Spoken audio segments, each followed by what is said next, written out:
Hello, welcome to the Parenting Program Show. I am your host, Jeremy, the Kung Fu guy.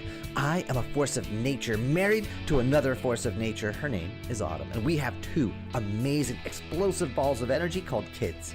I am a speaker, teacher, author, catalyst, and Kung Fu master, here to help you empower your kids to speak up and own their voice.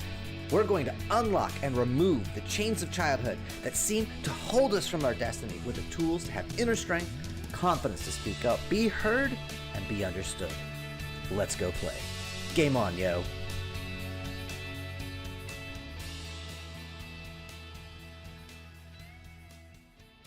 All right, Parenting Nation, and welcome. Today we have on a very special guest, the ever so powerful Miss Forbes Riley. And I have to tell you, I was actually on her podcast not that long ago, and she was just amazing. You know me, I'm a force of nature. You know my wife, Autumn, of course, a force of nature named after a season. And Forbes is one of those amazing individuals who is just on fire, and she is just a force and going in so many different directions. You're going to want to listen to this today because there's going to be insight, there's going to be humor, and there's going to be speed because she doesn't waste time and she doesn't pull her punches, which is my favoriteest thing in the whole entire world. So that was my introduction of you, just because you have your professional bio. There's ForbesRiley.com. There's actually... Oh, believe me, I much prefer people, if you want to read my bio, you want to see who I am, go, yeah. But I love, that was a very personal touch because we have met, and I appreciate that very much. Mm-hmm. Yeah. I actually sometimes cut people off because we've got stuff to talk about. So let's get to this. Absolutely. So today we're here to talk about really helping parents to empower their kids, helping kids to empower themselves. I do want to try to keep this, PG, G language. That way the kids can listen with their parents. But are you trying to warn me about something? Have you heard about my language? Well, I had somebody on earlier who dropped a couple of bombs, and I was like, oh, we got to cut that out. Sorry. Oh, well, let me share something with you. I have two 16-year-olds who can drop bombs all over the place with the music and the videos that they watch today. Oh, yeah. They're embarrassing us. Oh, wait, just go watch them dance. Wait, is that dancing or is that, should you get a room? Oh, no. I'm not going to do that because I don't mind though. I grew up in the whole dirty dancing. I won't criticize that. But when you start using the four-letter word and you're 10 years old, we got a problem. Exactly. Yeah. I mean, I'm okay with, we call it language enhancers, right? They're like flavorings for your words. But my daughter's 5 and she gets frustrated. She's at preschool and she goes, mother, father. And the teachers light up. That's how I swear, because it's so much funnier and it's so much better to interrupt myself, right? I love mother, father. That's better. Yeah.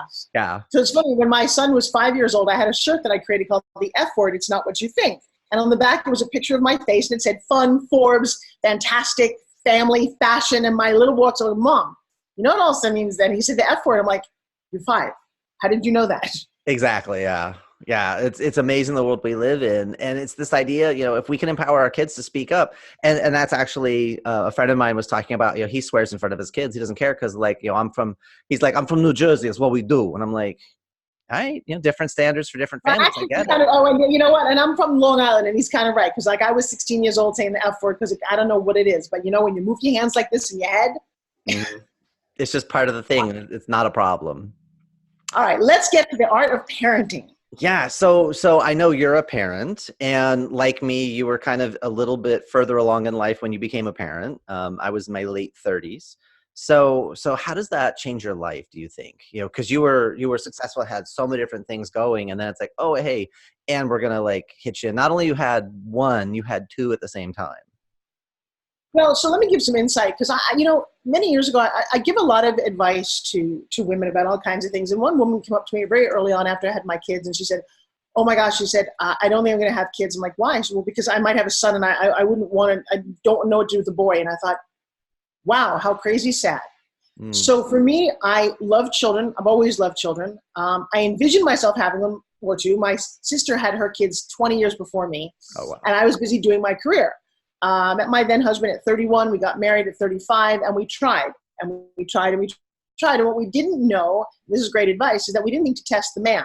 We tested me for all kinds of stuff. I was fine and thought, well, maybe it's just not the right timing. And we made ourselves nuts. To the point that I think maybe even destroyed our relationship a little because it's like, honey, it's 5 o'clock, let's do it. And it's like, that's not fun. Nope. Only to find out that he had a very low, motility rate or whatever it was. Ended up, my parents got sick. So now we've been trying for 5 years. My mom calls one day and she's got cancer. The next thing I know, she's in the hospital having an operation. My dad calls us, he's got cancer. They're both 70 years old. And within a year, they were both gone. and then my best friends, and then my only family. And then 9/11 hit a month after my mom passed away, and I am a 9/11 survivor. I have a ticket on Flight United 93. I did not get on the plane because I got rerouted the night before in New York, which I don't know the woman who saved my life, but I'm grateful that she did. Wow. And my brother-in-law is a New York City fireman who didn't go to work that day, and we lost all of the men that we all grew up with our whole life when the second building came down. So that September, October of 2001 was beyond devastating. And I woke up one day in December and said to he's now my ex-husband, if I don't have a kid, I don't know what I'm doing here. I know that sounds weird, but I'm like, I need something because I don't feel like I have anything. Right. And the funny thing is when you say to the universe what you want, there was one, and I tell this very publicly because I think people need to share the truth. Mm-hmm. There was an ad in my insurance newsletter that said 1 month of free fertility. That was a $10,000 ad, little coupon. And I brought it to my doctor, and he says, and I quote, well, I can accept that, but you've got some pretty old eggs at 42. And I'm like, that wasn't the question. And it ended up being, well, no, I understand why he said that. So we harvested my eggs and his sperm, mixed them up in a jar and a little test tube, I guess, whatever the point is. And here's the crazy thing about life. And I hope you guys can share the magic of this story because it touches my heart in a way that I don't think anything else ever has and ever will.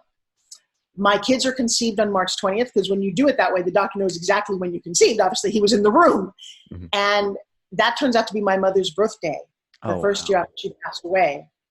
And then he says, your twins are going to be born on December 7th, which is my father's birthday.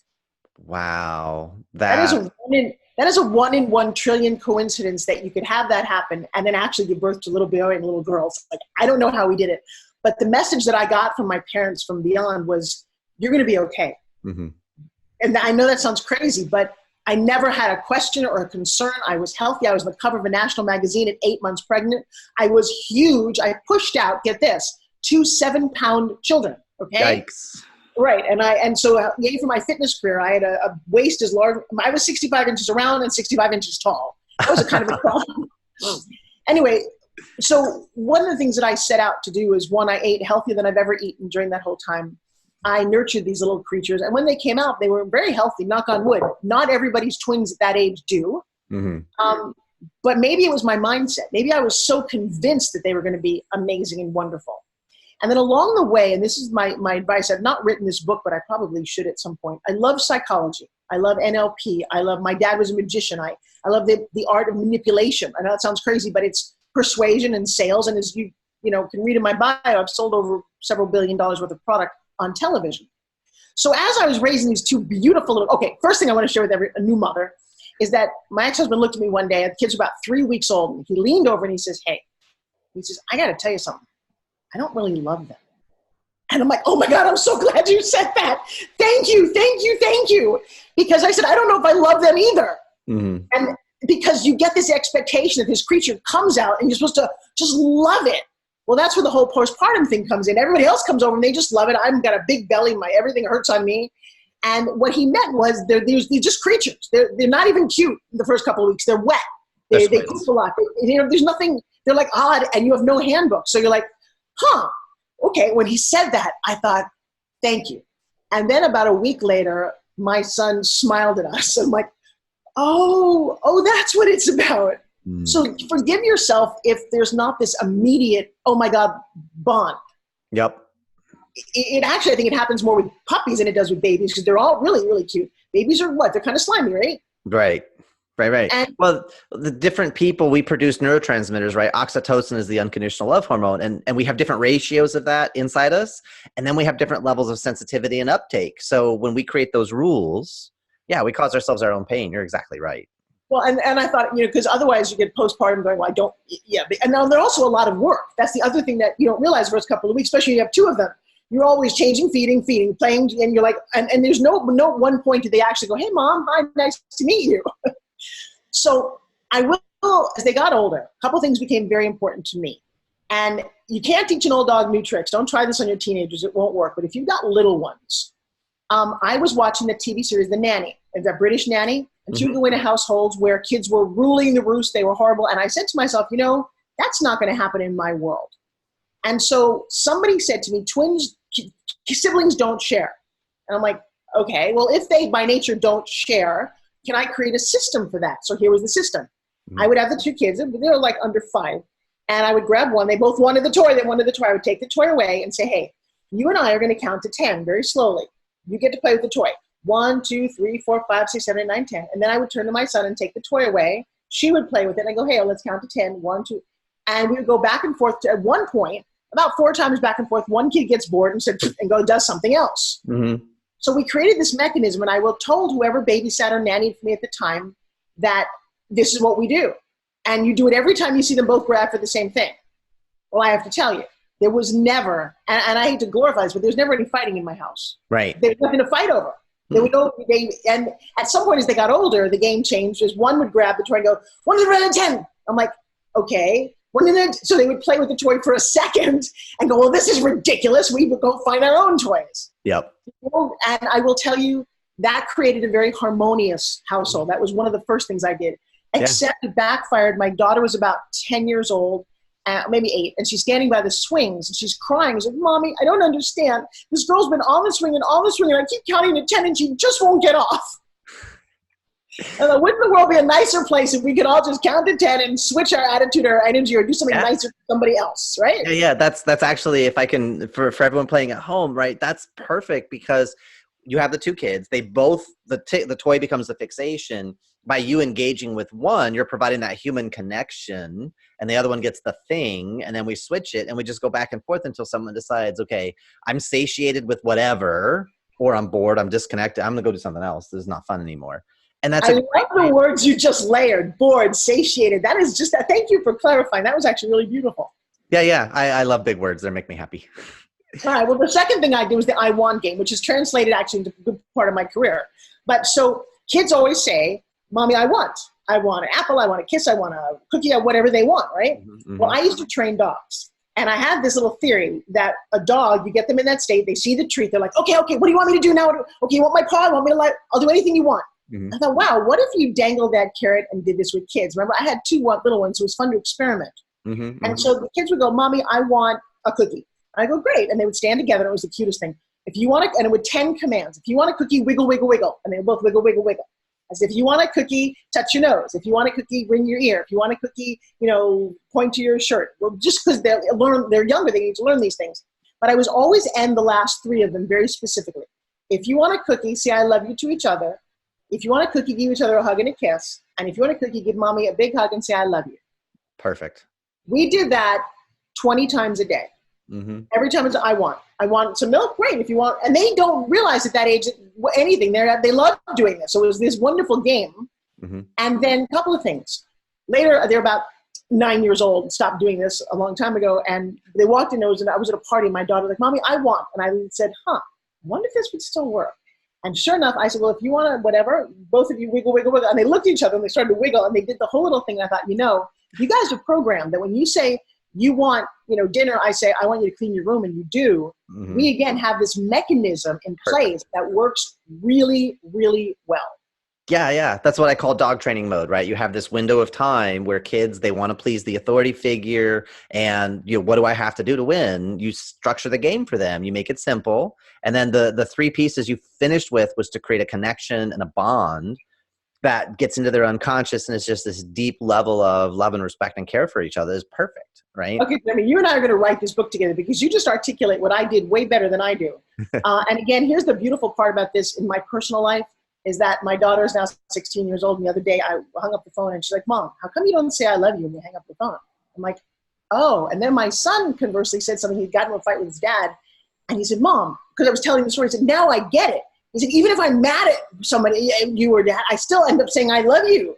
Mm-hmm. I thought, yes, you do, because you're trained. And in fact, I ended up in the Jack Canfield Chicken Soup for the Soul book about this. The chapter was called How to Train Your Children Like Dogs. But because of some other unruly people, they taught how to train your babies like puppies. That's cute. Yeah, it softens. It softens, but it works. And I would love, it's funny, Jeremy, I've never gotten these theories out beyond this conversation. But it'd be fun to write the little book because I will tell you, my twins are now 16 years old. And I watched them through school. There were 4 sets of twins in their class. 4 sets of twins, right? That's crazy. Well, if you look at it, it's because they're older parents who may have done what I did. Think about it. You know, Julia Roberts has twins. Jennifer Lopez has twins. They might have seen the same ad and said, "Hey, dude, we're saving 10 grand. Let's go." There you go. It's a little calculated and wonderful, by the way. Great seeing two kids grow up at the same time. But mine were the closest. They were friendly. They loved each other. They were, and a couple of other things. Again, I know we can want to talk about older parents, but I kept having these theories, like women going, "Oh, you know, my daughter's 2 years old and she's in her own big bed." And I thought, really, my kids are 4 years old and they're still in a crib, each their own crib. And you know why? Because I get a sense that they needed the connection to their toys. They don't need to be roaming the house at that age. They had cribs that were like at a kind of an L shape.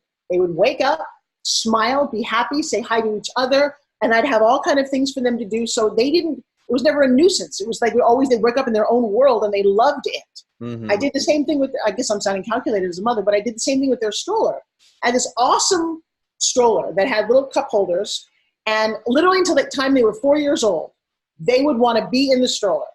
I saw these moms go, "Oh, my kid's 2 years old." I'm like, great. And they're running around the store and I can't keep track of two of them. If they're in one space and they're happy and they got the little whatever they're doing and they're eating Cheerios, they were safe.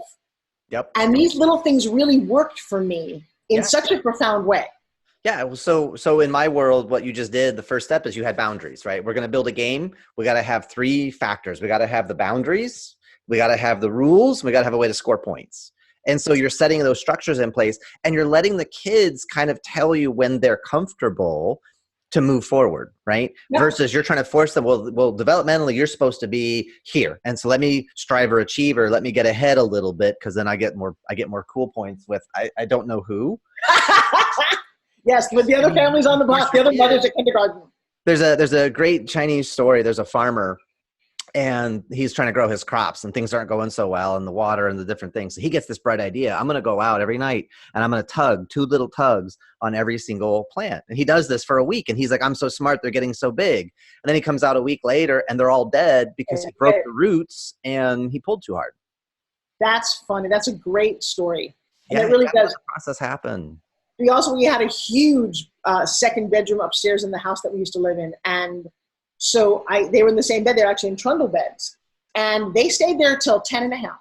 Mm-hmm. And they shared their boy-girl. And it was perfect. And when we moved into a different house, they each got their own bedroom. But it was time then for that to happen. Right. And again, they were just close. They were still amazingly close and connected. And I think it's because you connect the roots with them. Another thing I noticed, which is interesting, because now they're teenagers and now I have no rules and I'm open for anything. Mm-hmm. They're well-behaved, they're straight A students, they're conscientious. But I have found that there's this hormonal thing, this pulling away thing that I don't love. And my daughter doesn't let me hug and kiss her as much as she used to, which is just frustrating to me. It's a phase. It's a season. But I think I did something right. See, my mom, God rest her soul, was an only child. And for me and my sister, she wanted to be our best friend. She was my total best friend in life. But I didn't get very close to my sibling. And I remember saying to myself, I'm going to step out a little bit. I travel a lot. I'm going to let them be with each other rather than try to. And by the way, here's a couple things to that rule. I do take them each on vacation or on a work vacation separately. I've been to Europe with both of them by themselves. Perfect. Because that one-on-one time is unbelievable. Because when it's you with the 2 of them, it's like 2-on-1. And I realize that I don't get a whole lot of time. I get to watch them more, but I'm not part of their world because they were littler. But one-on-one, it's amazingly special. My daughter and I have a crazy close bond. In fact, she's speaking on stages. She's a marketer. She actually makes more money than her high school teachers. kind of a long story how that evolved. That's awesome. We'll have to do another conversation about that, because I want to do a series on empowering your kids to take, to business and entrepreneur, and how do you get your kids to do those sorts of things. That's definitely something I'd love to explore. And I'd love to have McKenna in on that, because it's an interesting conversation. And I will just give you a little tip for anyone listening. Don't force your kids into anything. Mm-mm. It's not, it's the most bizarre thing, but it's not your life to lead. It is theirs. And I don't know. Well, come on, seriously, my ex is an All-American Notre Dame football player. And when my son, who was quarterback of the team, said, I'm quitting, he's like, uh-oh. Dude, you don't love football. You can't, you're talented enough to be the quarterback of the high school team, and it's really a shame, but it's your life. And another thing that he said to me that I love the fact that I can create lessons as I'm going. I'd like to actually share them. He came to me one day and he was really upset. He's like, Mom, he said, I'm not really good at anything. I'm just not. There's people who are, like play the piano really well and can do this really, but I don't do anything really well. And I said, congratulations, my son. I am 42 years older than you, and I've got some wisdom about this. Because the kid who was the high school star swimming scholarship person doesn't make a living swimming. He's a lawyer, an accountant, doing something boring, and all he knows how to do was swim. What you have is a little bit like I did of everything. My son, you've been horseback riding at a dude ranch. You can snow ski just well enough. You can water ski. You can rollerblade. I said, I have a piano and my daughter plays. I said, just learn one song on the piano because it's a great way to woo a girl like at a party. You don't have to know anything more than just one song. Smart. And if you can do just a little bit of all of those things, be able to hit a tennis ball and just play the game. You don't have to be the scholarship to college. I don't care. And he looked at me because he does. He plays baseball and football and soccer and all these. He said, dude, you're great at everything. And it's slowly sinking in how important that is going to be for the rest of his life. Right. He's going to have the ability to connect with anybody on pretty much anything because he has experience. Bingo. And so I thought that was a powerful thing. Yeah. And then when my daughter was little, I was a dancer. And I so wanted the two of them. I'm like, oh my God, I can't wait to get them in dance class and tutus and keep reliving my childhood. Well, it turns out, and I probably shouldn't say this out loud and hopefully she won't hear this, but she was terrible. Oh my God, it was horrible. She was the kid in the back. And I'm like, oh, she's terrible. I was kind of weirdly embarrassed and thought, oh, and you know what's funny is that, so she followed me because I stopped the dancing part in my 20s and 30s. And when she met me, by the time she became aware of who I was like late 40s. I'm an entrepreneur. I'm on home shopping. And she would come with me. She'd sleep backstage. She would go on infomercial shoots. She would be around meetings that we did. Well, guess what I created by accident? The most amazing little entrepreneur. I couldn't even plan that one if I tried. Yep. Osmosis is a beautiful thing. Modeling is a beautiful thing. Success leaves clues, and she's experiencing it, watching it, going, well, this is really cool. And look how people respond. And it's a different type of dance, right? It's not so physical. It's more emotional, mental, verbal. But there's correlations there, and it's a flow, and there's all kinds of juicy, fun stuff you can pull out. That's super cool. Some of my lessons, yeah. And now we are 16, going on. Oh my gosh, in 2 months. Oh shoot, they're going to be September already, isn't it? December 4th, they're going to be 17 years old. There you go. All right. I just know that I think when I leave the planet, they're going to be just fine. Perfect. I think that's the most important thing you can do. Absolutely. Right. Give your kids two things. Give them feet somewhere to stand, but then you give them wings to reach for the sky. And if you can give them those two sides, the world becomes an amazing place. I just read that quote and it made me cry. So if I could sum up just a couple of things, I know we have a limited window of time here, but if I could sum up like the things I'm hearing from you, number one is you have a certain level of objectivity that you're able to bring to your family. Like you said, I've trained dogs, so I can train these, I love kids and I love, helping and working with families, but babies, I call them squids because they're just inputs and outputs and it's just a messy mess. And so you're doing a lot of operant conditioning, behavioral conditioning, it's animalistic communication, but giving them that love, giving them that connection, giving them that certainty, and you stay in a calm, relaxed place. That's the world of difference. And it sets that foundation for the next stages to build on. Second thing I heard from your conversation is the idea of them having their own lives and having their own choices and being okay with that versus trying to live vicariously through your kids and trying to make them be like all the things that you didn't get to do. Well, you have gotten to do a ton of stuff. So luckily that urge isn't inside you.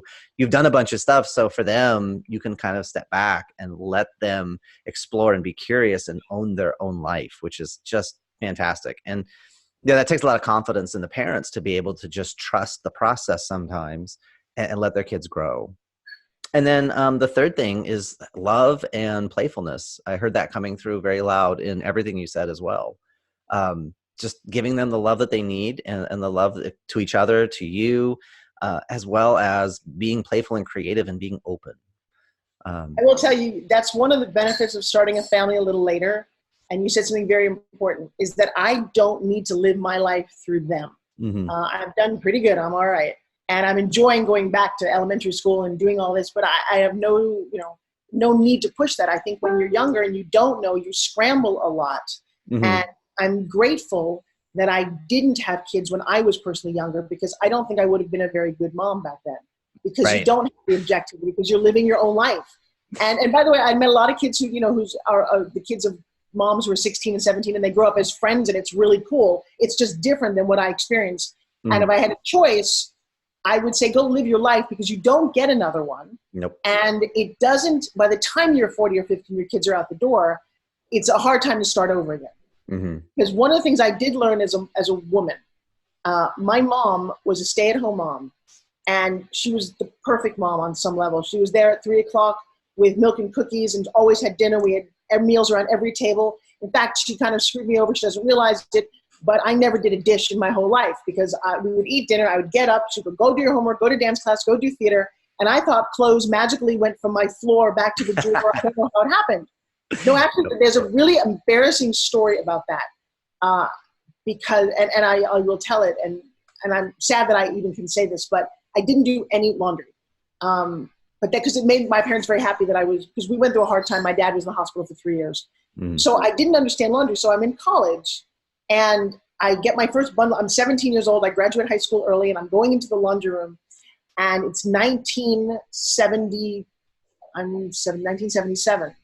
And there's no segregation in fact, in my hometown, we were the product of an experiment about eye color to help us understand race and things you can't change because we were all Italian and Jewish. Pizza, pasta, and matzah. And I go to the laundry room and the woman said, we have to separate the whites from the coloreds. And I'm like, that's horrible.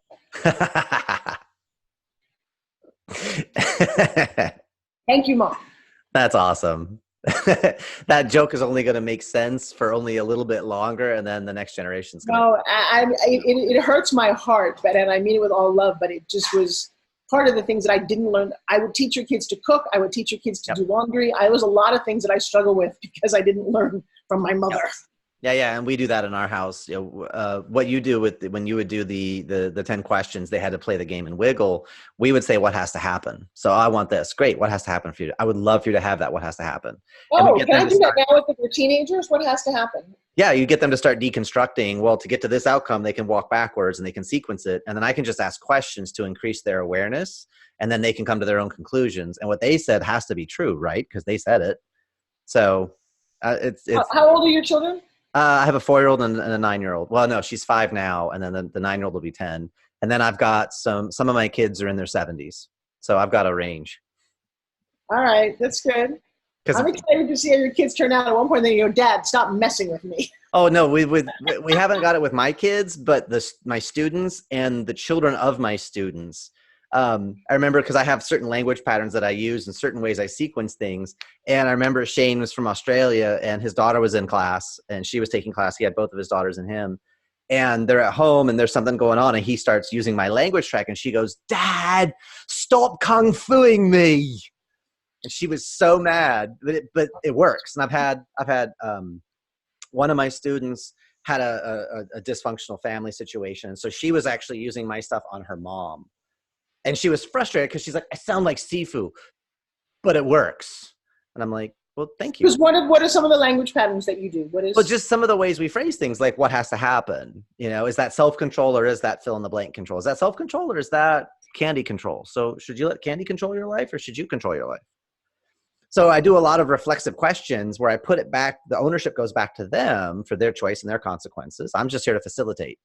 That's it, right? I will tell you that works. My daughter and son were with me walking through the grocery aisle.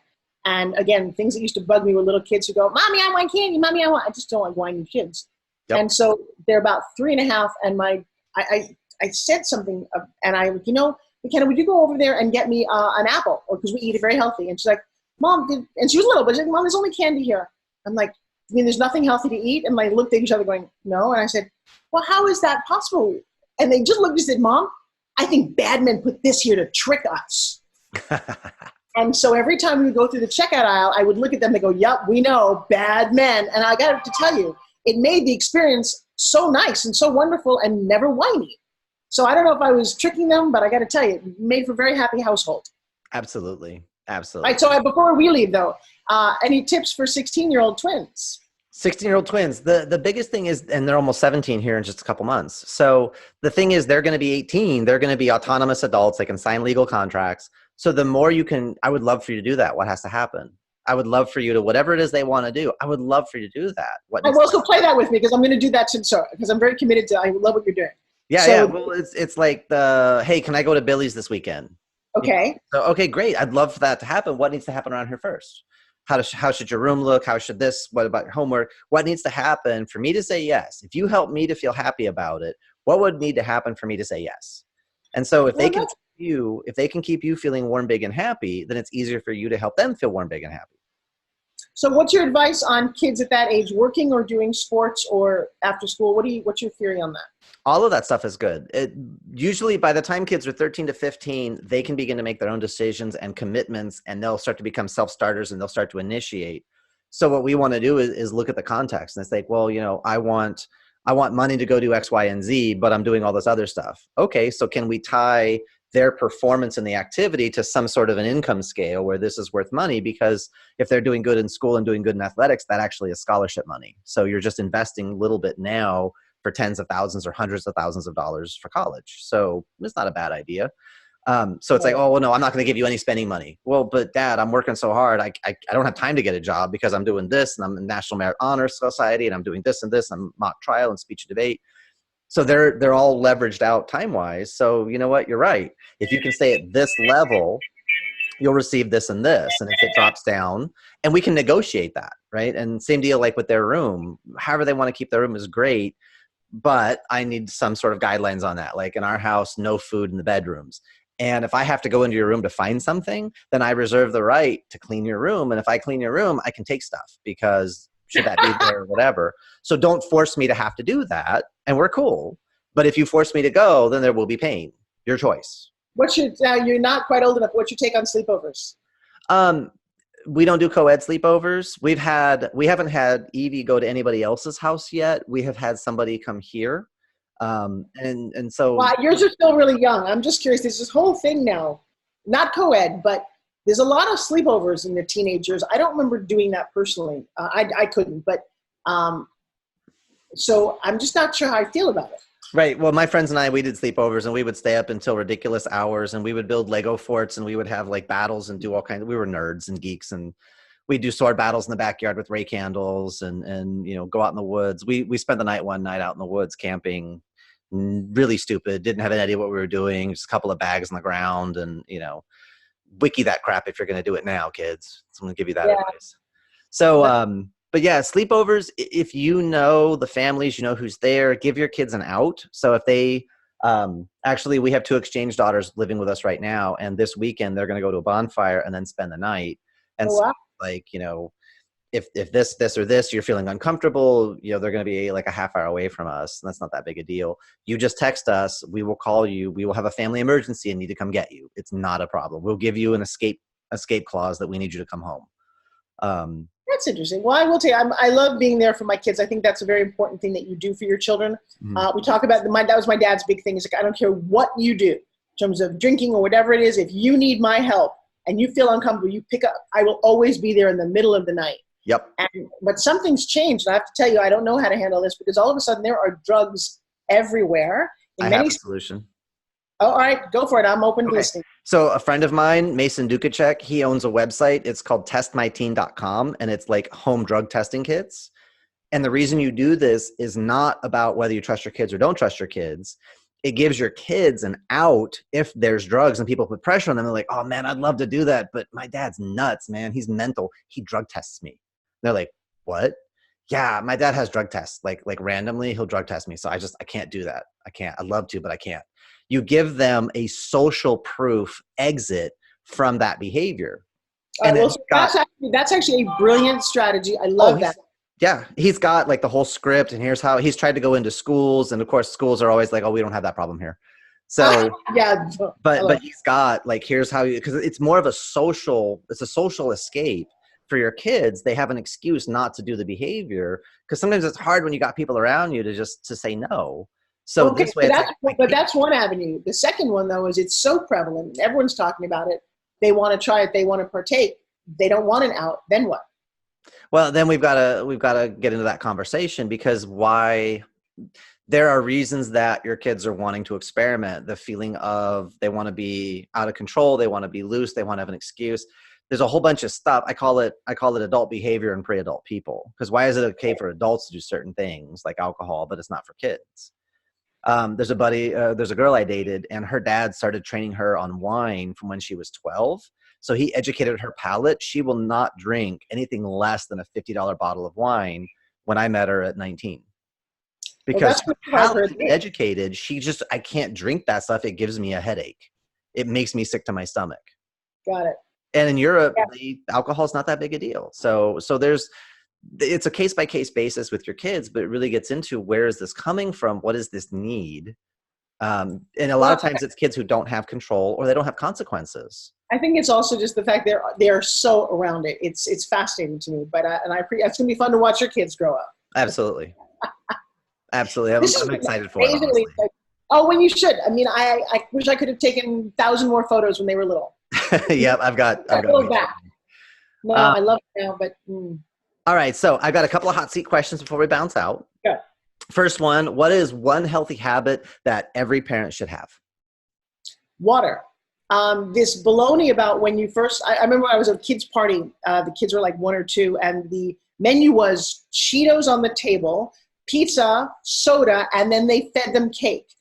My heart went, you've got to be kidding. Wow. Because every one of those sets up such a bad system for your little ones. And when you do have control when they're 1 or 2, don't waste it. Don't throw it away. That's the time to get them to eat the vegetables, to taste the water.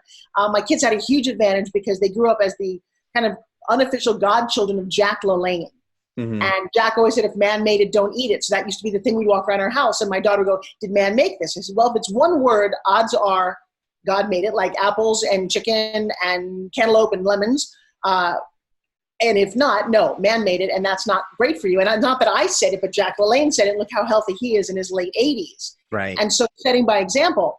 Then I had one other thing that I love about water, especially if they're little. And my daughter, again, she's 16, and we just told this story, and she was like, Mom, I remember this. Oh, my gosh. I used to say that when kids were little, they would get a cut, and it would heal overnight, right? And I'd say, wow, how cool is that? Well, you know how that happens, little guys? Is that you've got these little people inside of you. They look like Bob the Builder. They have little yellow helmets on with a little light on it. When you go to sleep, they wake up, and their only job is to fix you. They walk around and they put things back together again. They make you grow a little bit. But they have a cup. And the only thing that keeps them going, because they related to the old Bob the Builder thing, is pouring water in the cup. If there's no water in the cup, they don't move. And if there's too much sugar, they get so hyped, they pass out, they fall asleep, and you end up getting larger and larger. So that story is about 10 years old for my daughter, and she vividly remembered how I placed it in her head. But then she also embarrassed me when one day she's like, Mommy, look, her little guys are sleeping, because she was a rather large person. But to this day, we made it so much fun that they were filling this cup for somebody else to take care of them. Think about that psychology, that they don't drink soda. They just don't, which is amazing that I've got these 2 kids who don't. But we reinforced it in such a positive way that, you know, it's just a phenomenon. I'm so proud of them. So water. Yeah, you gave them a stronger story than society. I love it. Yeah, Evie's, I drink water, I drink milk. Do you want juice? That's disgusting. Okay, then we have a whole theory about milk, too. Do you know about milk? Yeah, I know the whole thing about milk. But no, anybody can do whatever they want. But it's funny because I told my daughter the same story about milk, and she was like, Mom, she comes home one day, she's like, Mom, you're wrong. Everybody in school says that you're wrong, which is interesting energy to get from your child. And I said, well, do you get sick? Do you have any allergies? Do you have runny nose? She said, no, Mom, I'm totally healthy. I said, watch the kids around you. The only difference between you and them is milk. Mm-hmm. Yep. No Milk is an interesting website. And yeah, I've done a bunch of research and stuff. And we try to balance how much clean versus how much junk. Because as a Kung Fu person, you got to take the hit. Sometimes you don't get a choice what you eat. You just got to roll with it. And let me take my grandfather was a butcher. I grew up, I have some habits with food that are comfort things that, we don't. Sometimes you just enjoy your life. There's a balance. I think George Burns died with a cigar in his mouth at age 100. So there you know go. What? Exactly right. Number 2, what is the best advice that you have ever received? Oh, that you are the sum of the obstacles you overcome. And that if you're going to go through bad things in your life, and everybody does, you don't get out of this life without that. It's how you choose to handle them, to think about that life happens for you, not to you. Love it. And so very often when I go through something bad, which does happen, because loved ones that loved ones will die, you will get fired, embarrassing things will happen. And you just go, wow. I don't say that everything happens for a reason. I say everything happens and then you bring the reason out of it. And it's made the tough times in my life very manageable. Nice. Number 3, what is a book that everyone should read? My next one is called What Have You Forbes Lately? Funny you should say that. And it's actually a collection of 34 entrepreneur stories, or you can read my Eat Journal to figure out how you can not diet. But I think you mean a book, not just me.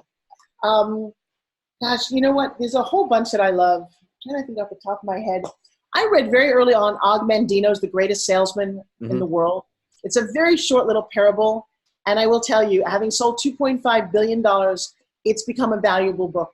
But there's a lot of them out there that I just, enjoy. There's such a wealth of knowledge that can be gleaned from reading. Yeah, Greatest Salesman's on my shelf behind me, in fact. There you go. And then what would you want people, as they listen to this podcast, what's the number one thing they should take away from our conversation today? They didn't realize that she was such a good mom. No, because I don't know that people, however they think about me being out there and doing what I do, but the world begins and ends with my kids. And I'm not going to get emotional about it, but I made, I was so scared when I was growing up because we didn't have any money and my dad was in the hospital for 3 years. But somehow we managed to go on vacations and have an amazing life. And I never noticed anything was wrong. So in my late 20s or 30s, I thought, wow, I hope that I can do as good for my kids as my parents did for me. Well, they did it with no money. And I have made sure that my kids have taken vacations because I know that MOM stands for moments of memories. And you got to carve those out. And when I realized that I don't remember a lot of my childhood, none of us do, but I remember those big moments. So I said, and a lot of them were like outside of the house on a vacation of any kind. And if I ask my kids to this day, we did go to China and we walked on the Great Wall.